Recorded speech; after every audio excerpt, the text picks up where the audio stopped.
Hi guys! Welcome back to my YouTube channel. At ayan, may update naman tayo ulit. Si Afam, okay na. And okay na kami. Nag-uusap kami. And nagkataon na itong si Afam, na pangalawa ha, nagustuhan niya na nagpaitim tayo. And in pakikibagay na rin sa ating Miss Universe, Chelsea Manalo. Idol kita, grabe. O, diba? Kaya nagpaitim din ako. Nagpaitim din ako, guys. And take note, plus sa kanila, sa mga Afam, yung kulay ko. Dahil Pinoy na Pinoy, kayong manggi. Yan pala yung gusto nila. Ayaw nila yung putlang-putla ka kasi feeling nila anemic ka. So, nung nalaman nila na medyo maputi ako, sabi niya, my love, I want you to add color to your skin. O, diba? Add color to your skin. So, ang ginawa ko, guys, since, di ba, nandito tayo sa laundry, habang nagsasampay ako dyan sa labas, gumamit ako ng, alam niyo yung suntan lotion, yung pang tan, yung para maging sun kiss yung balat mo. Gumamit ako bumili ako nun sa Mercury. Ang pangalan ng product ng lotion na yon is Banana Boat. O, diba? Alam niyo guys, noon pa man, high school pa man ako, Banana Boat na yung sikat na brand ng suntan lotion kung gusto mong magpaitim, sunblock kung gusto mong maputi ka pa rin pero nabablock nila yung ano ng sun. Ang ginamit ko hindi sunblock, suntan lotion. So meaning to say, nagpakayumanggi ako. So yun ang ginamit ko, suntan lotion. So nagpatan ako. So ayan, medyo mamula-mula tayo na brown. Ayan, 'di ba? And yung mukha ko, 'di ba? Kahit lagyan ko to ng pulbo, ayan ang kalalabasan, o 'di ba? Itong naiwan na parang maputi. Yung bandang dito, kasi yan na nilagyan ko ng sunblock. Kaya naging ganyan, o 'di ba? Para talagang ang ganda ng effect. Yun yung tip ko doon. So, wag ilalapit yung sunblock sa masyado malapit sa mata. Ang ginawa ko dito lang. Yan. Para kapag medyo tayo, mamula-mula na brown, talagang stand out yung kulay natin dito sa cheeks, pati dito. Although ito nga lang, nangingintab siya kasi parang magbabalap. Parang ganun. Kaya nangingintab yan. Ayan. Pero tanned na tayo, guys. Mamula-mula na brown. So, yun. Anyways, tapos nagpakulay na rin ako ng itim. Kasi, di ba, 41 years old na ako. And may uban na rin ako dito. So, nag-black ako na henna na shampoo daw yun eh. Henna. Nakalimutan ko yung pangalan. Basta ang ganda oh. Ang ganda ng effect. Kasi parang may keratin na rin siya in one na medyo nag-wavy oh. Ganda. Yung hindi na kailangan ganun-ganunin ng plancha. So yun guys. And update lang tungkol kay Second Afam. Itong si Second Afam, medyo bibigyan ko na kayo guys ng magandang surprise. Kasi itong si Second Afam, although may dugo siya ng Norwegian tsaka Briton ganyan, pero kinoconsider niyang Amerikano siya kasi yung daddy niya Amerikano, yung mami niya ang halo-halo ang dugo. Yon, gets nyo na. So yon, anyways, etong si Second Afam, ang pangalan niya ay si Alexander, second name niya is John. Yan, ang first name niya is Alexander. Ngayon itong si Alexander, sabi niya sa akin, di ba, na add color to your skin. So, nagkataon na dumating na yung araw na pinakita ko na sa kanya yung skin, skin color. So, nag-reveal tayong ganon sa kanya. And natuwa siya kasi sabi niya, I love it. You just look like Pocahontas. O, di ba? Ginawa akong si Pocahontas, guys. Ayan. So, and payat na talaga tayo, guys. Grabe. Wala na tayong double chin. So, ang gagawin ko na lang, guys, ang hirap ng braso. Naiinis ako. Gusto kong paimpisin kasi to. Oh, Diyos ko.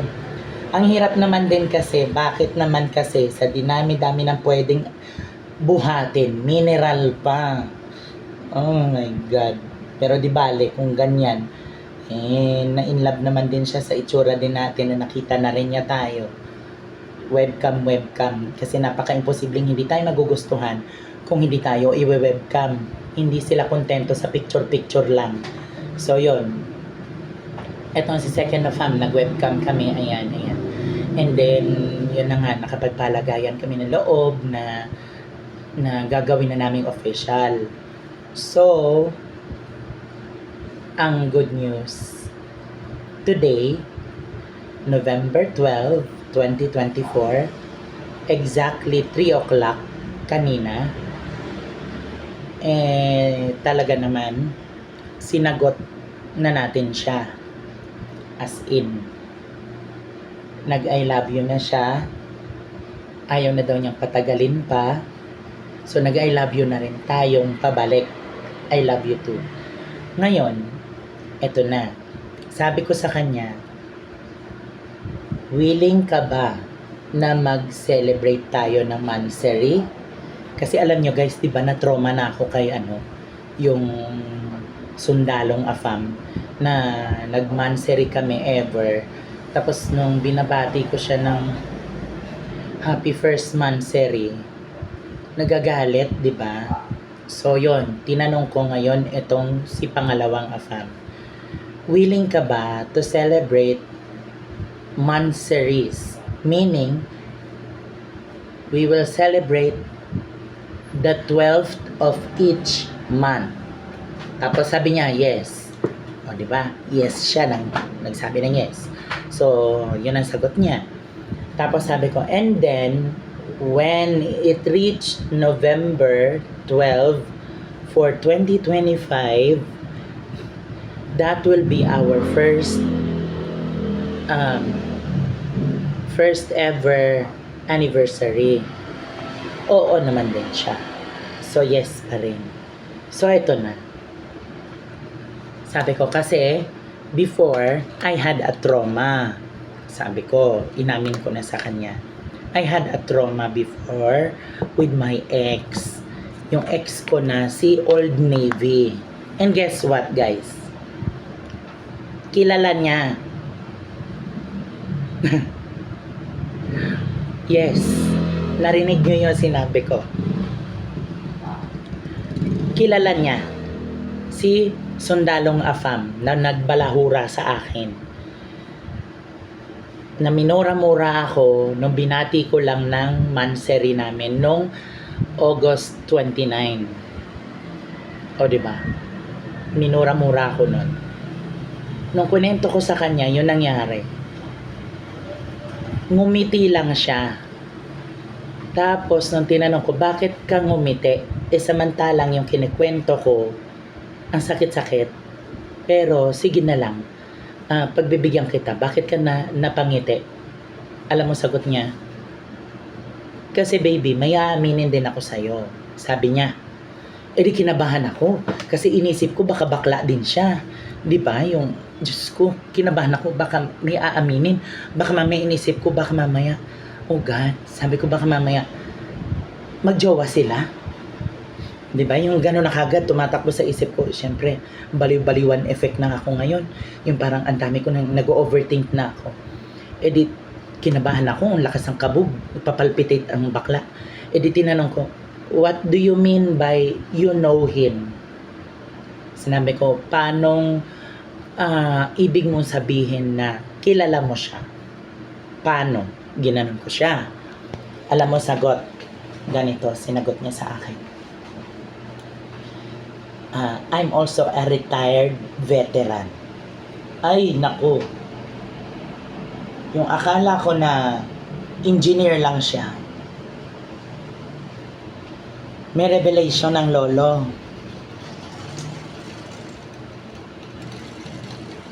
Habulin talaga tayo ng sundalo, guys. Pero nag-iingat na rin ako ulit kasi 'di ba? Yung pangalawa natin, inamin niya sundalo siya. Yung ex natin na nang balahura sa akin, sundalo din, 'di ba? Kaya nag-iingat ako. So, kinabahan ako. Sabi ko, ha? Napaganon ako, ha? Tapos, sinagot niya ako. Sabi niya, yes, you heard me right. I am a retired veteran soldier. Sabi ko, okay. Tapos sabi ko, paano mo kilala? Tapos sabi ko, parehas ba kayo ng, kumbaga, Navy or Marines? Alam mo sagot, Navy. Yun pala, kabaro niya. Sabi ko, okay. Tapos tinanong ko ngayon, nagkuha ako ng impormasyon. So, itong ex ko, kilala mo, paano siya as a tao? Ano siya bilang tao? Kumbaga, paano siya trumato ng isang tao? Dahil binalahura niya ako eh. Yun ang sabi ko. Sagot naman niya, etong kilala niyang ex ko, may kayabangan. O, diba? Tama yung ano talaga. Tama talaga ako, guys. Hindi ako nagkakamali. Meron daw kayabangan. Maere. Kumbaga sa atin, ubod ng ere. Yung nagyayabang kahit wala naman pwedeng iyabang. Yung, alam mo yun, may gano'n na Pinoy, diba? So, gano'n daw. Edi, sabi ko, oo nga, gano'n ako. Napaganon ako, oo nga. Mayabang nga. Tapos sabi niya gano'n. And, chick boy. Ayun na. Edi sabi ko, oh God, na-check na talaga ni pangalawang AFAM lahat ng fill in the blanks na katanungan ko. So, na-checkan na niya. Kumbaga, sa isang information form na fill upan mo, unti-unti nang napupuno ng sagot. Ang nagbibigay niyan, si pangalawang AFAM. Tapos sinabi niya rin, sa sobrang chick boy daw ni pangalawang AFAM, may nag-aaway daw. Oh my God. Buti na lang wala ako doon. Buti na lang hindi niya ako dinala ng Amerika agad-agad. May nag-away daw, may nagpangbuno. Isang babae na legit na babae at isang transgender. O di ba? Sinabay ng lolo mo. Ngayon, syempre, etong si transgender, sabi niya, palaban. Kasi nga, syempre, mahal na mahal daw niya si Negro, si Navy, Old Navy, yung ating ex. Sa sobrang palaban, lumaban din daw yung original na babae na girlfriend din. Ay, Diyos ko. Nagsabunutan daw sa opisina nila sa labas. Kasi, eto na, nalaman nila na nagkuha ng pensyon ang lolo nyo. Ngayon, etong original na girlfriend, which is yung babae, nagbabakasakali siyang bigyan siya ng datong ng lolo nyo. Ngayon, pumunta doon sa opisina ng mga veterano. Pero hindi siya pumunta mismo sa loob, ha. Bawal kasi, authorized personnel daw only. So, nandun siya sa labas, sa may quadrangle, yung merong flagpole, yung pwedeng dausan ng flag ceremony, dun sa labas, sa quadrangle. Nandoon yung original na babae. Ngayon, dumating itong si Negro. And, ang sakay ni Negro sa kotse niya, si transgender na pinalit sa akin. Ngayon, yung pinalit ni Negro sa akin na transgender din na nakabase sa US, sakay-sakay niya ngayon sa kotse niya. Pagbaba nila, nagulat ngayon itong si original na girlfriend na babae. Siyempre, nagalit ang Merlat. Tumayo yung Merlat. Yung original na babae yan ha. Tumayo yung Merlat. Nagalit dun kay Juding na bakit mo kasama yung boyfriend ko. And take note, alam mo anong ginawa ni Afam daw, ni Negro? Wala. Hinayaan lang daw niyang mag-away. So, feeling gwapo siya. So, parang siya si Raver Cruz. Tapos yung isa, si Christine Reyes. Tapos yung isa, si Sarah Geronimo. O, diba? Naalala nyo yan? Nag-away sila dun dahil kay Raver Cruz. E di, ayun na nga. Nag-away. So, nag-agawan sa isang lalaki. Buti na lang wala ako doon dahil baka mamaya ang pangit, magiging number 3 ako. 'Di ba? Ngayon, ang habol pala ni Merlat, pera, datong ever. Kasi nga, kumuha ng datong ang lolo nyo. Kumbaga, nag-remit. Kumuha ng pera dahil natanggap yung pensyon. Dahil veterano. Syempre, magde-date yata sila ni transgender, ni Juding, nahuli. O, di ba? Kinarma ang lolo nyo. Buti na lang kinarma. Habang kinikwento yan sa akin ni pangalawang Afam, unti-unti ako napapangiti. Sabi kong ganun, tinanong ako ngayon. Sabi ni pangalawang Afam, ba't ka natawa? Alam mo, sagot ko lang, ang bilis ng karma, no? Digital. Ang bilis. Ang bilis ng karma. Sorry, guys. Naiwan pa yung ubo ko. So, yun na nga. Sa madaling sabi, kinarma lolo nyo. Na may nagpambuno na 2 doon sa opisina nila. Nakakahiya yun kasi gumawa ng eksena. Ngayon, nalaman nyo ni pangalawang Afam. Ang ginawa ni pangalawang Afam, dahil kilala niya ako, minessage niya ako. Yun na yung simula na nito lang, kunento niya. Yun na yun. May nagpambuno na pala. May nag-away na. Yun nung nangyari na chinat niya ako.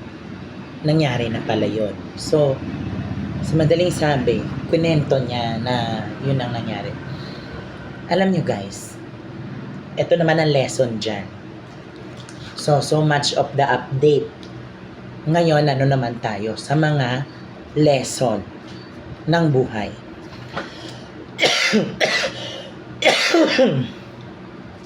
Ayan. Kung magjojowa kayo, parati niyong tatandaan, stick to one lang dapat kayo. Kasi mahirap na kapag may pinagsabay kayo. Kasi darating ang araw, magkikita kayo ng bago mo at ng iniwanan mo. Magkikita kayong 3 sa iisang lugar na hindi mo pinaplano. Dahil ang tadhana ang gagawa ng paraan para magkita kayo at maayos ang gusot. Pero depende yan. Ang tanong, maaayos ba talaga ang gusot? O kaya naman mag-aaway lang talaga? So, nangyari nga, nung nagkita-kita silang 3, buti na lang wala ako doon dahil kung hindi pang-4 ako. Hindi, Buti na lang nakita sila. Nagalit yung Merlat kasi siya yung original na girlfriend. Kine-claim ng Merlat. Itong transgender na nakilala niya, naka-base sa Amerika na Pinay, sila yung nag-away. Good luck. Nakakahiya kasi Pinay. Nakakahiya. Kasi Pinoy na naman. Di ba? Buti sana kung nagparaya yung Pinay na transgender. Hindi. Kaya yun. So, sa madaling sabi guys, kung lalaki kayo, wag na kayong mag number 2. Kasi mahirap i-balanse. Mamomroblema kayo. Oo nga, gwapo kayo. Oo nga, chick boy. Oo nga, may nunal kayo sa anes. Pero hindi porket may ganun, papatusin nyo na kung sino-sino. Kasi nga, gwapong-gwapo kayo sa sarili nyo. Huwag ganun. Kasi darating din ang karma nyo. Totoo yan. Na hindi nyo inaasahan. Kasi ang karma, mabilis. Ngayon sa panahon ngayon, mabilis. Pero sa mga sinaunang panahon, ang karma mabagal. Kaya yung mga tiyahin ninyong kinaliwa, medyo nabubuang-buang girsi. Diba? Tapos, ang mangyayari pa, magkukulong, magdidimandahan dahil ang bagal ng karma ni lalaki sa pangangaliwa. Pero ngayong panahon ngayon, napakabilis na. Diba? Ano yung kunento sa akin? Kanina lang na nag-video call kami ni Pangalawang Afam. Ang kwento ni Pangalawang Afam, yun nga, nagkita yung 3 dahil magre-remit ng pensyon itong si ex ko. Kasama niya sa kotse si Juding Gersi, si Juding. Pagbaba ni Juding, andun sinalubong sila ni Merlat, yung original na girlfriend. Diba? Kine-claim niya siya daw yung legit. Siya daw si legal. Kumbaga sa pelikula ng Mano po, legal wife. Diba? So yon, nagkita-kita silang 3.